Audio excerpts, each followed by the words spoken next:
M Q M نے اچانک صوبوں کے معاملے کے اوپر بہت سخت ٹف ٹائم دیا ہوا ہے آج کل پیپلز پارٹی کو. پیپلز پارٹی اس کے اوپر بالکل لچک دکھانے کو تیار نہیں ہے. وہ کہتے ہیں نئے صوبوں کے حوالے سے تو ایٹ لیسٹ سندھ کی طرف تو بات ہی نہ کریں. لیکن ایم کیو ایم اس کا مطالبہ ہر گزرتے دن کے ساتھ زور پکڑتا جا رہا ہے.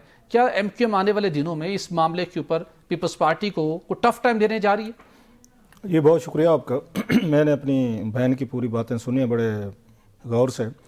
ایم کیو ایم کا یہ کوئی نیا مطالبہ نہیں ہے. آپ نے کہا کہ وہ ریسنٹلی ٹف ٹائم دے رہے ہیں. اف آئی ریمبر جب میں ڈان میں ملتان میں نے اسٹارٹ کیا اپنا کیریئر کیا پہلے فرنٹیئر پوسٹ 93 میں, پھر ڈان میں گیا 96 میں.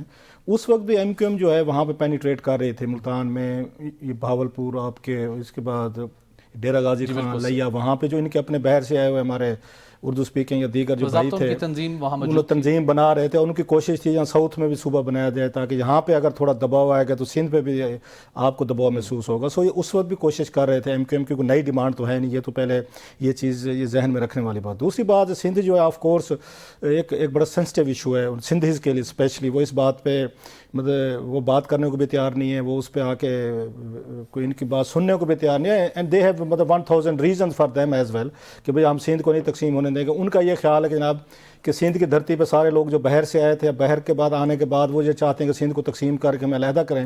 تو یہ بات ان کو قابل قبول ان کو نہیں ہے. یہ ان کا پوائنٹ آف ویو ہے.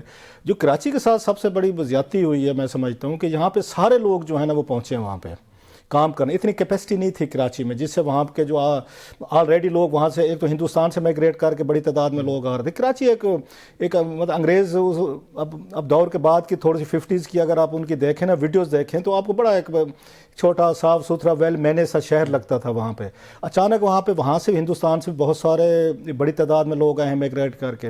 اچھا پھر ہم نے دیکھا خیبر پختونخوا سے بڑی تعداد میں لوگ ہیں. ہمارے سرائکی علاقوں سے اس وقت سب سے زیادہ میرا خیال اربنائزیشن اگر ہو رہی ہے کراچی پہ جو بوجھ بڑا ہے وہ 2 علاقوں سے زیادہ بڑا ہے. آپ کے یہاں خیبر پختونخوا سے لوگ گئے ہیں اور پھر آپ کے وہاں سے سرائکی علاقوں سے گئے ہیں. انہوں نے وہاں کے لوکل پولیس میں, وہاں کے جابز میں, چیزوں میں. سو ایک ڈیموگرافیکلی ایک دباؤ آیا ہے وہاں پہ. جو لوکل آدمی تھے, لوکل زمین جو پہلے سے رہ رہے تھے, تو ایک کنفنٹریشن ہونا بڑی ایک نیچرل سے. پھر انٹیریئر سندھ سے لوگوں کو جاب چاہیے, ان کو بھی نوکریاں چاہیے, وہ لوگ بھی ہیں. اب اتنی بڑی تعداد اس کی کراچی کی ہو گئی ہے کہ آپ کے لیے مینیج کرنا جو ہے نا مسئلہ بن رہا ہے. ایک چیز. دوسری چیز جو ہے جو میں سمجھتا ہوں یہاں پہ پیپلز پارٹی اور نواز لیگ نے زیادتی کی, دونوں نے کی, بڑی پارٹیز تھیں, کہ ان کو تھوڑا سا ان کو بڑا سوچنا چاہیے. جنرل مشرف نے جو چند 1-2 اچھی چیزیں کی تھیں, آپ پتہ ہم ان کے بڑے ناقد رہے ہیں, تو لیکن یہ پیپلز پارٹی اور نواز لیگ نے جو ان کی مطلب اچھی چیزیں جو ان کو سوٹ کرتی تھیں وہ انہوں نے اڈاپٹ کر لیں.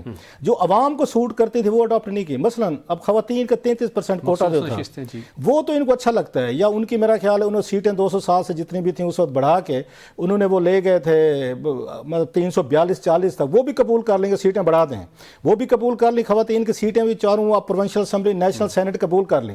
لیکن جو سب سے اہم چیز تھی جو عوام کے لیے تھی, اور آج شاید پیپلز پارٹی اور نواز لیگ کو اپنے صوبوں میں آ کے نئے صوبوں کو ڈیمانڈ کا سامنا نہ ہوتا, وہ لوکل گورنمنٹس ہیں. مطلب ہم نے ان کا دیکھا ہے, بلکہ ایون بہت سارے ایم این اے جو ہیں جناب مشرف کے دور میں وہ چھوڑ گئے تھے پارلیمنٹ. انہوں نے کہا نہیں ہم جا کے میئر لگیں گے, ہم وہاں پہ جا کے ڈسٹرکٹ ہم گورنرز لگیں گے. اور وہاں جو پیسہ وہ آپ کو جانا شروع ہو گیا تھا. آپ نے کیا کیا کہ جو ہی واپس آئے ہیں 2008 میں, ہم نے دیکھا جو سب سے پہلے جو اٹیک کیا گیا تھا وہ آپ نے آگے لوکل گورنمنٹس پہ کیا. آپ نے وہاں پہ جو ڈسٹرکٹ اسمبلیز کی ان پہ کیا. اچھا پھر این ایف سی سے پیسہ لے کے آپ جاتے ہیں, آپ وہاں پہ پی ایف سی نہیں کرتے, پروونشل فائنانس کمیشن نہیں کرتے. ایک جو ڈسٹرکٹ کو پیسہ جانا چاہیے تھا آپ نے وہ روک لی, اپنی مرضی سے جس کو ضلع کو چاہا دے دیا. یہ آئین کے تحت تو ایسا نہیں ہونا تھا. جیسے این ایف سی میں آپ کہتے ہیں اوور آور ڈیڈ باڈی کہ ہم نہیں چینج ہونا چاہیں گے, فیئر انف. لیکن یہی پروونشل فائنانس کمیشن میں بھی تو آپ کو یہی کہنا چاہیے تھا نا. آپ نے یہاں سے پیسہ بھی لے لیا, پاورز بھی لے لی, نہ فائنینشیل پاورز آپ نے ڈیوالو کیا, نہ آپ نے جا کے ایڈمنسٹریٹو پاورز. اب ہوا کیا ہے, آپ نے بیوروکریسی کے ساتھ مل کے جو حکومتیں تھیں, یہ آپ کی وہ پیپلز پارٹی کی ہو یا یہاں پہ پنجاب میں ہم نے دیکھا, انہوں نے ساری ڈسٹرکٹ گورنمنٹس ختم کر دیں. انہوں نے وہی آ کے ڈپٹی کمشنر کو امپاور کر دیا, وہی بیوروکریسی امپاور کر دی. خطرہ یہ تھا کہ اگر ان کے ذریعے ترقیاتی کام ہوں گے, یہ لوکل لیول پہ کریں گے, تو میئر جو ہے وہ تو بہت بڑی چیز بنے گا. تو ہم نے کیسے ایم این اے بننا ہے. سو یہ میرا خیال ہے وہ چھوٹے موٹے ان کو اپنے پولیٹیکل, جس کی وجہ سے پھر اپوزیشن کو موقع مل رہا ہے بات کرنے کا. اپوزیشن سے ہٹ کے آپ کے لوگ کیوں بات کرتے ہیں کہ آپ کو سیلف گورننس کا وہاں پہ موقع نہیں ملا ان کو.